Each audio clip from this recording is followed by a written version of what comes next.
So today I am joined by Will Harris from Kijiji. And Will is another Under 40 Auto Remarketing Canada award winner. So congratulations, Will. Thank you, Logan. Congratulations to yourself. Well deserved. Thank you very much. So why don't you tell us a little bit about how you got started in automotive and specifically how you worked your way up through Kijiji and what you're working on right now? Yeah, absolutely, Logan. First, I actually didn't come from automotive or a digital background. I was actually in beverage and in beer sales more specifically, and it's an industry that's very much that's still in decline. Unfortunately, a lot of good people that I worked with, and I saw an opportunity at Kijiji. I started actually Untitled and sell.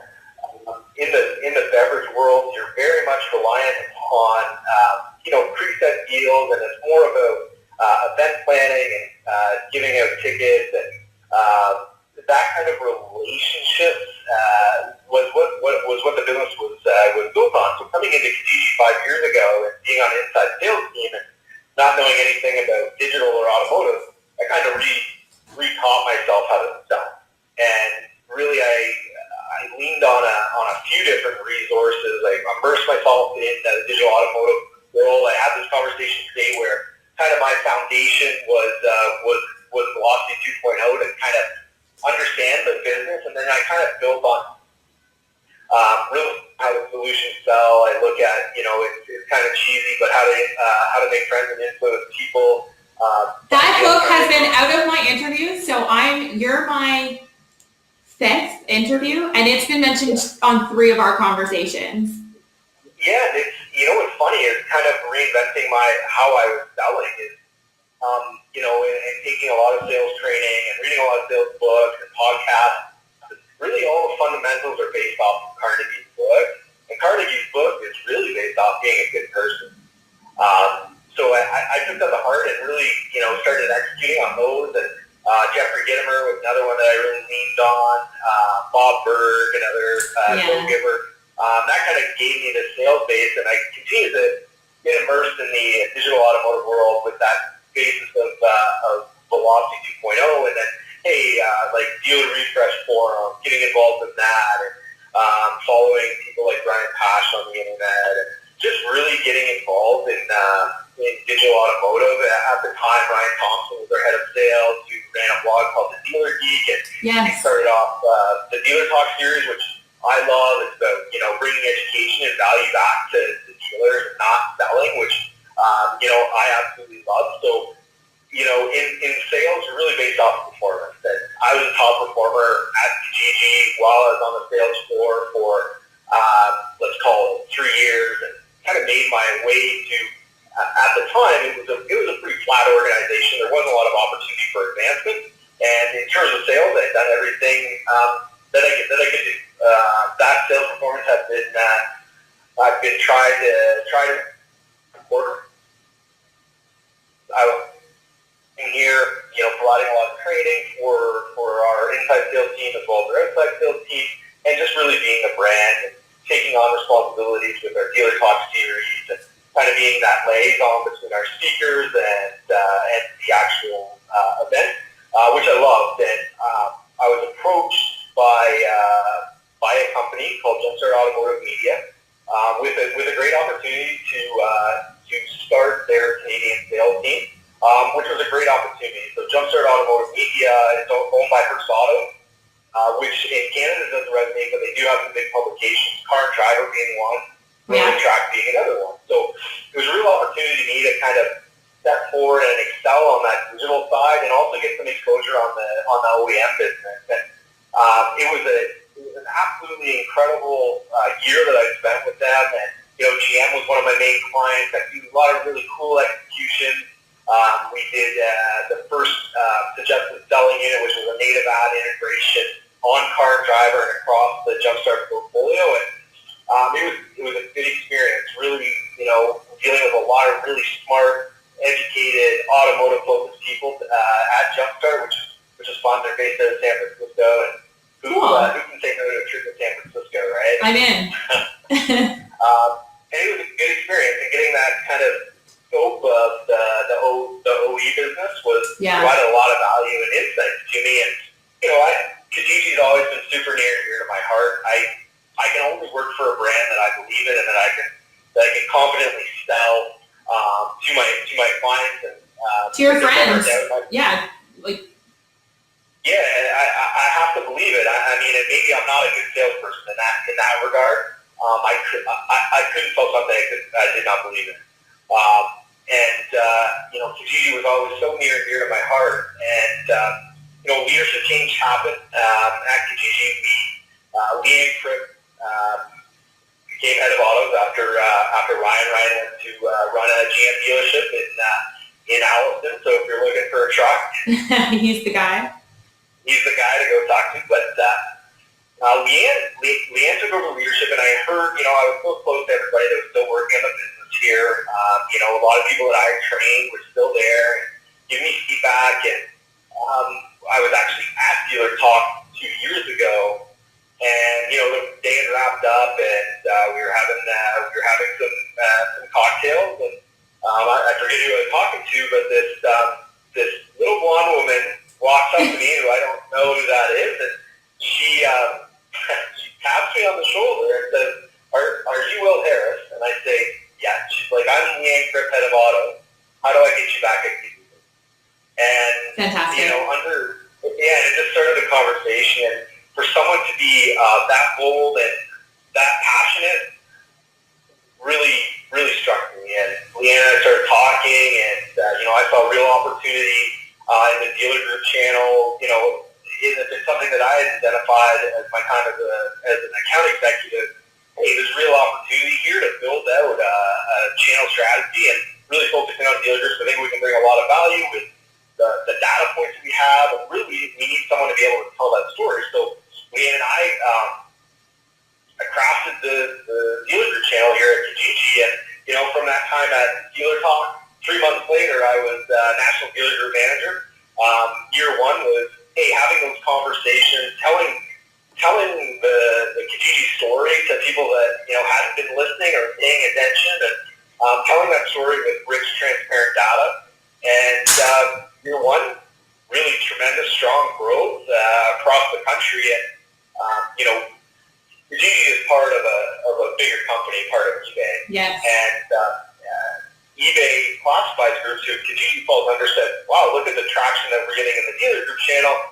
Let's build upon the success." So after year one, I was given a team of 4, and said, "Hey, here you go. Let's see what you can do with 4 more bodies." And I've got a fantastic dealer group team, key account managers, one in Alberta, Andrew Granvilla, 2 in Ontario, Mike Caldas and Crystal Haddad, and then in Quebec I've got Martin St. Onge. And I'm so lucky to have such a strong team in the dealer group channel, and they've got really good momentum getting out there, telling the story, letting people know just how big Kijiji is. I think that a lot of people don't understand that, and part of that is Kijiji not telling the story. And we're out there now actively telling the story. Hey, we're really big. I mean, we've got 17 million consumers every month. Wow. Shopping on our site, and in automotive, that's over 6 million when you include app traffic. And hey, we want to do business with you. We're fun, we're transparent, and we're here to help. And so good momentum in the dealer group channel, and an opportunity came up to be head of sales. I know the business very intimately. I know all the kind of nuances and the opportunities and the challenges, and people know me within the company, and they know that I've been here from the beginning, and I've worked my way through it. So my new opportunity here as head of sales, which I'm super excited about, is really about continuing this momentum that Leanne has started and will continue to help with, but just continuing to tell our story and helping dealers out is really what we're here to do. Our team is set up to do that. I say it all the time, but we invest in people above anything else, and this is a mantra that eBay follows and Kijiji follows as well. And we continue to invest in our people, and we'll do that. And I just think that it's so exciting. here in Canada and working with dealers across the country, there's a real opportunity to make a difference, and I feel that we can really drive that. Awesome. Well, congratulations on your new role. That's exciting. Thank you. Thank you very much. Awesome. So that was a great, story of how you get to where you are right now. And we've talked a little bit about dealers seeing vendors as partners. So you kind of mentioned there that it's important. You have a great team there that does see, those relationships with dealers that way. It's more of a partnership, less of, I'm trying to sell you something in return for something else. So can you talk a little bit about how can dealers leverage their partners properly, to understand the data, to understand what exactly the true offering is, rather than not asking the questions. So what can dealers do? Yeah. Yeah, look, and that's a great question, and I'm glad that you asked it. I think it's really about pushing back on our vendors. What am I getting for my money? Yeah, exactly. What am I getting for my money? What else is going on in the marketplace? And what do these numbers actually mean? And we're very here at Kijiji, we're very transparent with our data, but I clearly understand how a general manager would say, well, Trader says this, Car Guru says this. All these different vendors are throwing some numbers out there, and what's really real? It's hard. Yeah, and the other thing too that drives me nuts, and we've both been to a lot of conferences, is that every single vendor says that they're the best and their product is number one and will solve all your problems. Well, let's be honest. Probably won't. It might work for you. It might not. And I think it's about being really transparent about that fact. Hey, let's do this. Let's find out what data is important to you. How does this help your business? How do we best utilize Kijiji Auto's data to help your dealership? How do we move a couple more caravans out the door? How do we move, some Nissan sections that have been on off for a long time? How do we use that data? And I think it's really up to the vendors to be able to take that data, which is very rich, and be able to put it into the context for the dealer. How can you take advantage of it? And why does it matter to my business? Because, hey, that's 6 million uniques on Kijiji. Cool. What does that mean? Or, Trader says they get 80 million visits a month. What does that mean to my business? And I think that vendors, we should take the responsibility of doing a better job of, caring about our dealers' business and making sense of those numbers for them, right? Because as general manager, you probably got a million different things going on. To try to decipher data sources probably isn't that high on your agenda, right? So exactly. And, how is that applicable to your business? And how can we help you sell more cars? Because at the end of the day, I equate it to, in the Kijiji situation, hey, there's no doubt that we got a lot of traffic, but how do we get that traffic into your dealership? Mm-hmm. And our team is, trained and set up to help deliver that traffic as best as we can to the dealership. So I really feel that there's an opportunity as vendors to step up and make it easier for our dealers, because they've got a lot of other priorities. When you look at the landscape of what's going on in the automotive industry, they've got a lot of things on their plate. Let's make it easy. They do, yeah. So that, I love that you made that point. And I think that it's for dealers to really understand that we as vendors, you don't have time to dissect all the numbers, but we do, and that's our job, or specifically your job at Kijiji, not my job, but for a dealer to learn all these new things that are coming out and really understand the digital marketing space, it is so overwhelming and so important for these dealers to lean on us as vendors, as true partners, and to your point, ask the hard questions. I always say there's enough business to go around for all of us vendors. Absolutely. I'm glad you made that point, Logan. I've been to many events where there's this tense standoff with other vendors, and I never wrap my head around it, because it's, we exist in such a tight-knit business. I've got friends on the other side. I've got friends that are on this side. Hey, it's a very small business, and like you said, if you're doing the right things and you're doing those fundamentals with Dale Carnegie or whoever else you want to talk with to do it, there's always going to be enough business to go around, and people will want to do business with you, and you don't have to worry about your competition. Yeah, right? So great.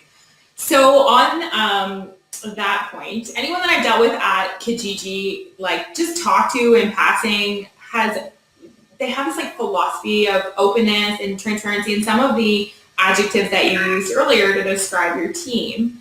So so important, incredibly important. And I think it's incredibly challenging to build a team with a set of values that resonates through the whole corporate culture.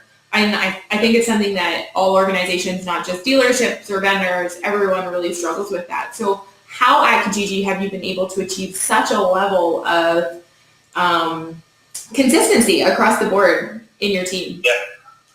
Yeah, thanks for noticing that.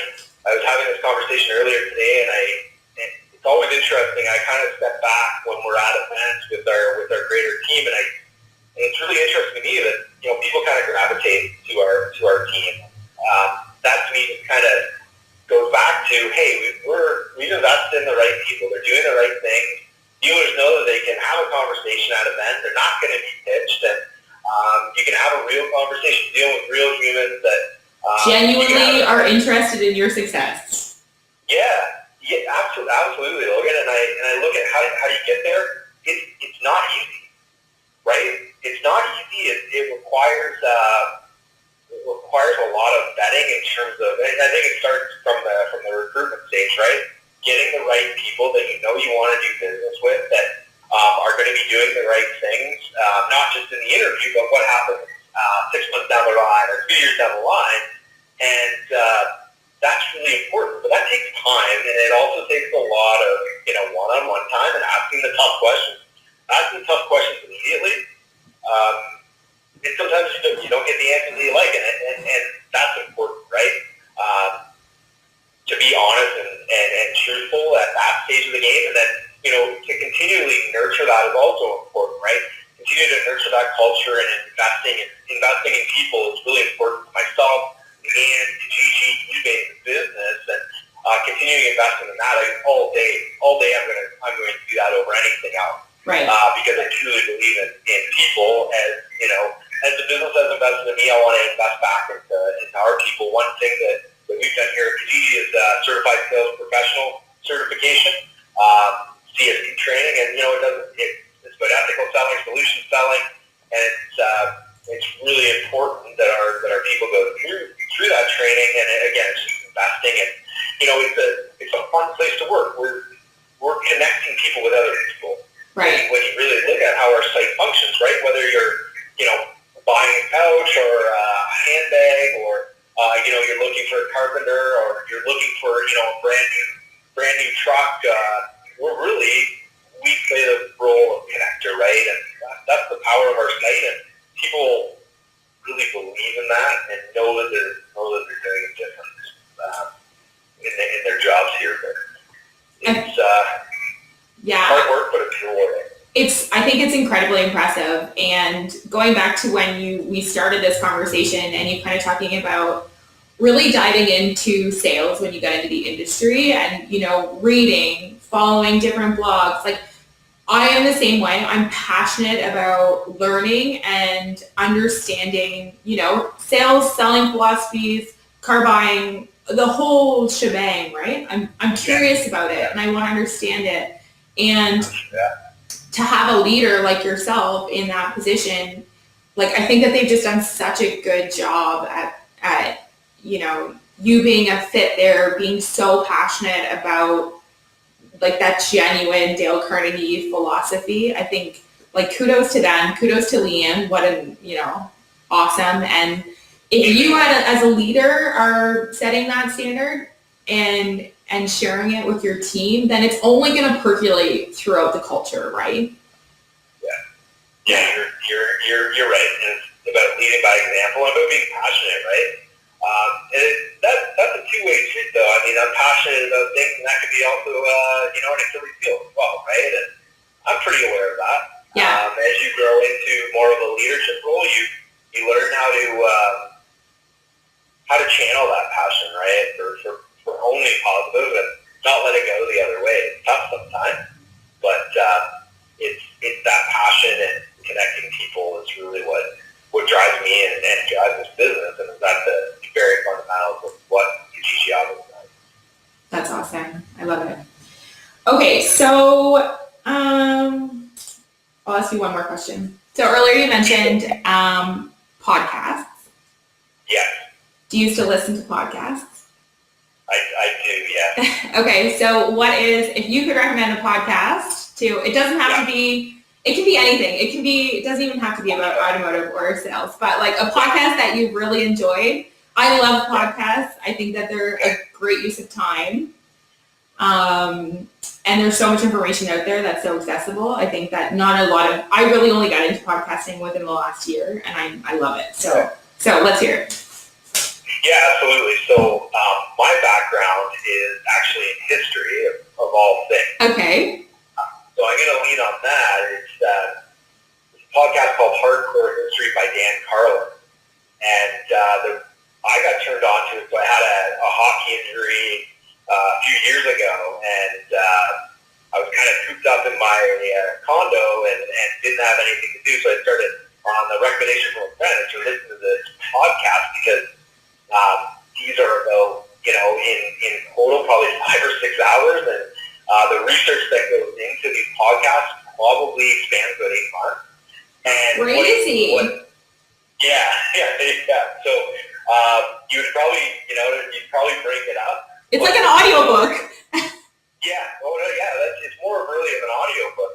But the storytelling, what Dan Carlin does a great job of kind of blending contextual history, what's going on at the very high level, and then, hey, what is actually happening on the ground level? Like, how does that impact how did that impact Logan and Will in their day-to-day lives? And, he unpacks, like, Genghis Khan and World War I and Rome, for example. It is a significant amount of time, but his ability to tell that story is second to none. And, I like to sometimes, delve out of my comfort zone in terms of podcasts and things like that. And, this is one for somebody that might not be a super history buff that will really, really push them. And I think that most people that have listened to it enjoy it. But as a guilty pleasure, I'm huge into like fantasy football and football podcasts. So I love it. That's a whole other level. Well, we won't go down that path. Don't go there. But I have to say, Logan, I really appreciate the time and you reaching out. And what I want to say is that, that 40 under 40 meant so much. Not so much the award itself, but the people that were up there with me accepting that award as well. I said, all these people, we started in the industry at the same time. We could celebrate this success together, and the collective group. And not that I know everybody within it, but the people that I do know, I really respect, and I know that they're doing all these fundamentals that I'm talking about. And it's nice for automotive remarketing to recognize that they're really deserving of this. And the quality of the people up there was really humbling to me, and was really happy to be part of that. Yeah, I agree. It was really exciting, and I've been so kind of taken on this project to introduce some of the award winners to our network, just because I think that you all have so much to give, and you're full of knowledge, and you are the next generation of leaders and vendors in our industry. And I've been, again, like to your point, humbled by how many people are gracious and willing with their time to spend, some time with me, just to have an open conversation so that I can learn more about them and my network can benefit from what you have to offer. So in saying that, Will, how best can people get a hold of you if anyone is interested in picking your brain about history or fantasy football? Whatever. I'm a pretty easy guy to talk to, and always interested in talking automotive and digital and football as well. But the easiest way is by email. It's pretty easy. It's wiparis@kijiji.ca. Great. And yeah, more than happy to field any questions, help you out in any way that I can, and have a chat. Perfect. And I will also mention everyone, you should add Will to LinkedIn. Yes, please do. Be Will's friend. Okay, cool. Well, thank you so much, and we'll talk to you soon. Thanks, Logan.